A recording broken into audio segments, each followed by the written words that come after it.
if ever I had a feeling. Olá, meus amores, tudo bem com vocês? Sejam muito bem-vindos a mais uma aula de história. Na aula de hoje, nós vamos corrigir os exercícios que vocês fizeram sobre o período joanino, certo? Vou aqui acompanhar junto com vocês a leitura das questões, para que vocês aí entendam, né, como analisar bem uma questão, que é uma coisa que a gente tem feito já desde aí o começo, né, do nosso conteúdo, para que vocês entendam o porquê das questões serem verdadeiras, o porquê delas serem falsas. Isso também ajuda muito aí para vocês treinarem, né, para os vestibulares. A gente tem batido muito nessa tecla. Então, na aula de hoje a gente vai fazer essa correção, tá bom? Vem aqui comigo, acompanhe, vou projetar aqui na tela o meu computador, né, a lista de exercícios, fora o texto que eu coloquei para vocês também, né, para que vocês tenham mais conteúdo para estudar. Vamos então corrigir as questões.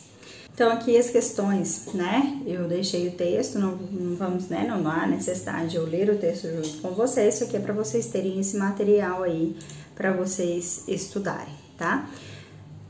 Número 1. A instalação da corte portuguesa no Rio de Janeiro, em 1808, representou uma alternativa para um contexto de crise política na metrópole e a possibilidade de implementar as bases para a formação de um império luso-brasileiro na América. Das alternativas abaixo, assinale aquela que não diz respeito ao período joanino, então aquela que não está falando sobre tudo que aconteceu durante o período joanino, certo? Letra A. A ocupação da Guiana Francesa e da província Cisplatina e sua incorporação ao Império Português como resultado da política externa agressiva adotada por Dom João. Isso aqui é uma questão que nas nossas aulas, né, especificamente na minha aula eu não coloquei para vocês, mas no vídeo que eu passei para vocês lá do Parabólica, ele fala muito sobre isso, né? Sobre essa questão da Cisplatina, né? A anexação aí dessas regiões ao Império Português aconteceu justamente nesse período joanino. Então essa alternativa ela é verdadeira, portanto não é a alternativa que nós estamos buscando, uma vez que é a alternativa incorreta que a questão pede, tá?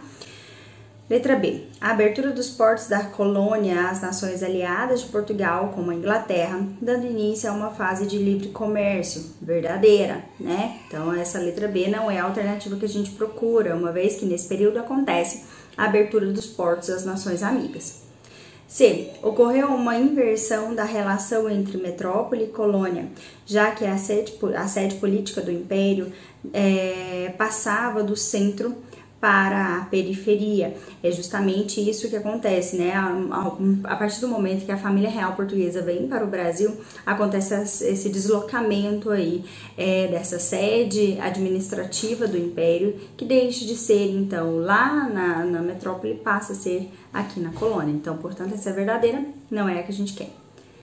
Letra D. Atendeu às exigências do comércio britânico, que conseguiu isenções alfandegárias. Olha que muito cuidado com isso, né? A partir do momento em que há a abertura dos portos às nações amigas e toda essa parceria que os portugueses tinham com a Inglaterra, não gera uma isenção de taxas alfandegárias, tá? A Inglaterra ela tem benefícios, inclusive com impostos mais baratos do que os próprios produtos portugueses, mas não é uma isenção, ela tem que pagar de todo jeito, tá? É um valor bem mais baixo, mas tem que pagar. Então essa aqui no caso a alternativa é falsa, portanto é a alternativa que nós procuramos, tá? Até agora, então a alternativa correta para essa questão é a letra D. Vamos ler a última para a gente descartar. Ocorreu a Revolução Pernambucana de 1817, que defendia o separatismo com o governo republicano e a manutenção da escravidão. Lembra lá da Revolução Pernambucana? Ela justamente envolve aqui essas questões, né? Defendia esse separatismo com o governo republicano, ou seja, a instalação de um governo republicano ali, ao invés do estabelecimento, né, da permanência de uma monarquia. Então é um movimento que é considerado, que nós consideramos um movimento separatista, tá bom? E sim, naquele movimento não existia nenhuma intenção de abolir a escravidão, tá? Isso é muito importante. Pouquíssimos movimentos tiveram essa intenção. Há pouca movimentação no Brasil para uma abolição da escravidão, tá bom? Então, resposta certa, letra D. Número 2. Podem ser consideradas características do governo joanino no Brasil. Letra A assinatura de tratados que beneficiam a Inglaterra e o crescimento do comércio externo brasileiro devido à extinção do monopólio. Alternativa correta, né? Logo de cara aqui a gente já identifica aqui que essa alternativa possivelmente é a resposta certa dessa questão, uma vez que ao abrir os portos das nações amigas, né, ao estabelecer essas parcerias, né, por exemplo, tratados de comércio e navegação com a Inglaterra, tudo isso traz benefícios aqui para a Inglaterra, mas faz também com que o Brasil esteja nesse momento aí abrindo as suas portas para o comércio externo também, para um certo aí crescimento, uma vez que acaba esse monopólio, né, como coloca aqui nessa alternativa. Vamos ler as outras para a gente descartar e saber por que elas são falsas. B. O desenvolvimento da indústria brasileira, graças às altas taxas sobre os produtos importados. Não há ainda uma abertura nesse momento para a instalação de fábricas, né, de monopólio aqui no Brasil, mas não existe uma industrialização aqui nesse período, tá? Não existe essa industrialização aqui, esse desenvolvimento dessa indústria brasileira.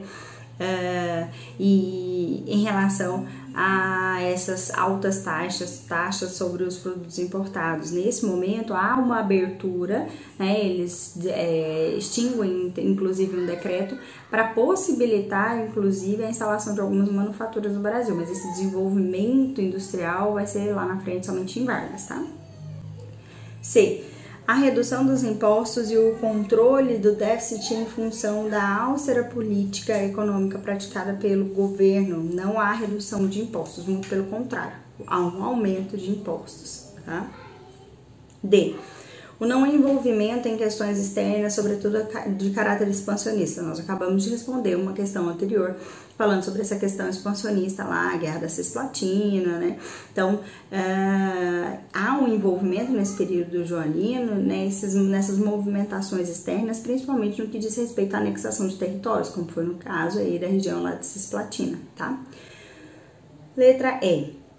A total independência econômica de Portugal em relação à Inglaterra. Já para por aí, né? A total independência, total dependência quase, né?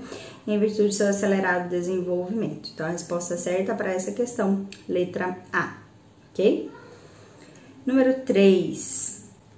A vinda da corte para o Brasil marca a primeira ruptura definitiva do antigo sistema colonial. A ruptura, e a que esse autor se refere, estava intimamente relacionada, entre outros fatores, à decisão da coroa portuguesa de conceder liberdade para o estabelecimento de fábricas nas cidades brasileiras. Não, até porque isso não vai fazer, olha só, tomem cuidado com isso, olha a pergunta, ó. A ruptura aqui, né, do antigo sistema colonial. Qual seria esse antigo sistema colonial? De monopólio, né, de exclusivismo no comércio entre colônia e